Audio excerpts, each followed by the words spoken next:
Saudara Presiden Rusia Vladimir Putin ini mengumumkan deklarasi perang di mana dilakukan operasi militer di Ukraina yang sedang mulai dijalankan. Kalau kita lihat dari beberapa gambar yang kami peroleh memang sudah terlihat sangat jelas bagaimana operasi militer digencarkan di Ukraina oleh Rusia, dan Rusia sebenarnya dikatakan oleh Putin ini tidak berniat mengambil Ukraina atas operasi militer yang saat ini sedang dijalankan Rusia kepada Ukraina.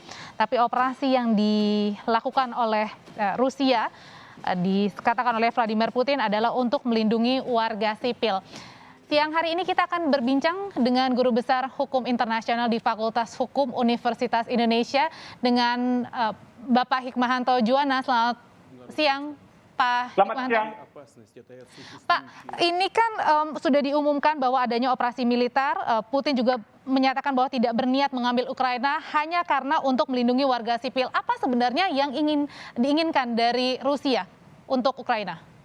Jadi narasi yang disampaikan oleh Rusia itu adalah di Donbas, terutama di Donetsk dan Luhansk, itu ada masyarakatnya, sebagian masyarakat yang kemarin mendeklarasikan kemerdekaan dari Ukraina.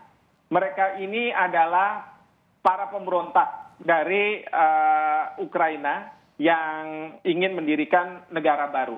Dan ini sudah dideklarasikan, dan kemarin Presiden Rusia sudah mengakui keberadaan dari negara ini.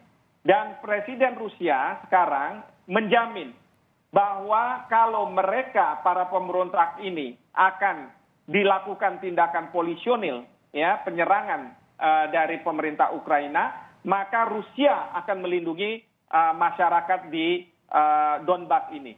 Karena menurut Putin, bahwa mereka ini sudah lama sekali menderita akibat kekejaman dari pemerintah Kiev, ya, yang melakukan mungkin disebut sebagai genosida. Itu yang disampaikan oleh Putin, sehingga Presiden Putin mengerahkan pasukannya untuk kalau misalnya Ukraina akan menyerang para pemberontak ini, maka Rusia akan membantu karena menurut Presiden Putin bahwa negara Donetsk dan Luhansk itu sudah mempunyai perjanjian dengan pemerintah Rusia kalau mereka akan diserang oleh Ukraina. Demikian, ini narasi dari pemerintah di Rusia, Presiden Putin. Tapi dengan operasi militer yang dilakukan, bagaimana ini bisa membagi antara yang memberontak dan yang tidak, Pak? Ya, tentu yang tidak memberontak, mereka kan masih tetap loyal kepada pemerintah Ukraina. Dan pemerintah Ukraina tentu tidak menginginkan bahwa bagian dari wilayahnya itu kemudian memberontak dan kemudian didukung oleh suatu negara, apalagi dengan menggunakan kekerasan. Sehingga dari narasi pemerintah Ukraina, mereka mengatakan bahwa mereka akan melawan siapapun yang akan mendukung pihak-pihak pemberontak Ukraina. Pemberontak terhadap pemerintahan yang sah Ukraina. Itu dia merefer kepada Donbas, ya. Karena begini, Presiden Ukraina sekarang ini, dia itu tidak seperti presiden sebelumnya. Presiden sebelumnya itu sangat pro terhadap Rusia. Presiden sekarang ini anti terhadap Rusia. Sehingga dia menginginkan bahwa kita akan serang kalau mereka ada yang memberontak. Dan negara manapun pasti akan melakukan hal yang sama. Nah, kemudian Presiden Ukraina ini, dia tahu bahwa kalau kemampuan Ukraina menghadapi Rusia tidak mungkin. Sehingga dia ingin minta bantuan dari negara-negara barat, khususnya Amerika Serikat. Nah, oleh karena itu kemarin, sempat dia ingin masuk dalam NATO, ya. Tapi ketika dia mau masuk NATO, dia diancam oleh Presiden Rusia, kalau kamu masuk NATO kita serang. Karena apa? Rusia tahu kalau misalnya Ukraina masuk NATO, maka serangan terhadap bagian dari NATO, ya, negara NATO, itu berarti serangan terhadap semua negara NATO. Maka mereka akan turun semua. Maka Rusia mengecam tindakan yang dilakukan oleh Presiden Ukraina. Nah, sekarang masih belum bisa masuk NATO, tapi kalau misalnya ada penyerangan, pertanyaannya adalah bagaimana negara barat, khususnya Amerika Serikat, akan membantu Ukraina. Nah, satu-satunya jalan adalah mereka harus pergi ke Dewan Keamanan PBB. Nah, sekarang sedang dibahas. Tapi ini pasti akan gagal karena apa? Anggota tetap Dewan Keamanan PBB adalah Rusia. Kalau Rusia nanti memveto, maka ini tidak akan terjadi mandat yang membolehkan negara-negara untuk melakukan perlawanan terhadap serangan yang dilakukan oleh Rusia. Nah, oleh karena itu, saya menganjurkan kepada pemerintah Indonesia, kebetulan Bapak Presiden sekarang menjadi Presiden G20, untuk melakukan suatu tindakan. Tindakannya berupa sampaikan kepada kepada Perserikatan Bangsa-Bangsa bahwa permasalahan ini harus dibawa ke Majelis Umum Perserikatan Bangsa-Bangsa, tidak ke Dewan Keamanan PBB. Sehingga apa? Sehingga tidak ada veto di situ dan pengambilan keputusan berdasarkan mayoritas. Karena apa? Karena apa yang terjadi sekarang di Ukraina bisa menjadi pemicu bagi perang dunia ketiga. Nah, oleh karena itu Bapak Presiden harus mengutus Ibu Menteri Luar Negeri untuk melakukan shuttle diplomasi.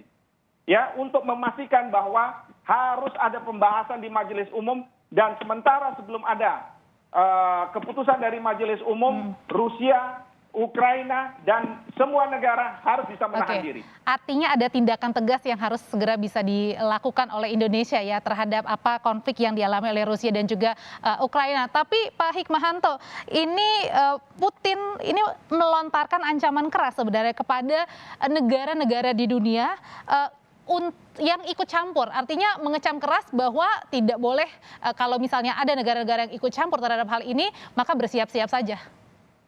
Iya, Presiden Putin mengatakan bahwa Rusia tidak akan tidak punya alternatif lain selain ya menghadapi negara-negara yang mau ikut campur.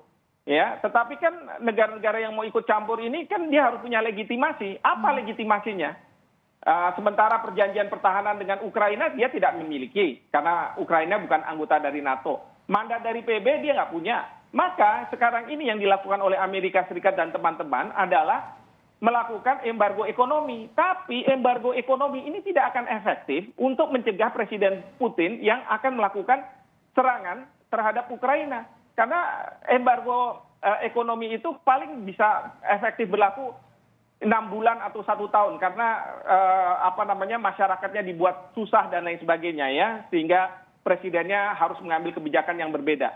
Yang kedua, negara sebesar kayak Rusia, tentu dia ini bukan kayak Iran, bukan kayak misalnya Korea Utara yang diembargo ekonomi terus kemudian mereka akan kerepotan. Tidak. Ya, belum lagi Rusia bukannya tidak mungkin didukung oleh misalnya Cina karena hampir sampai dengan hari ini Cina itu tidak menyatakan tindakan yang dilakukan oleh Presiden Putin dengan mengakui kedaulatan dari Donetsk dan Luhansk ini merupakan tindakan yang salah menurut hukum internasional dan harus dikutuk. Kalau Cina mengatakan bahwa sebaiknya negara-negara menahan diri dan menyelesaikan masalah ini dengan dialog. Dalam konteks seperti itu bukannya tidak mungkin kalau Rusia nanti diserang, Cina akan membantu Rusia. Oke, ada beberapa narasi sebenarnya pada saat Putin mengatakan bahwa mengancam keras kepada negara dunia untuk negara-negara yang ikut campur memang itu berupa ancaman atau mungkin ada hal lainnya. Nah, nanti lengkapnya Pak Hikmahanto akan menjawab lagi usai jeda, tetaplah bersama kami.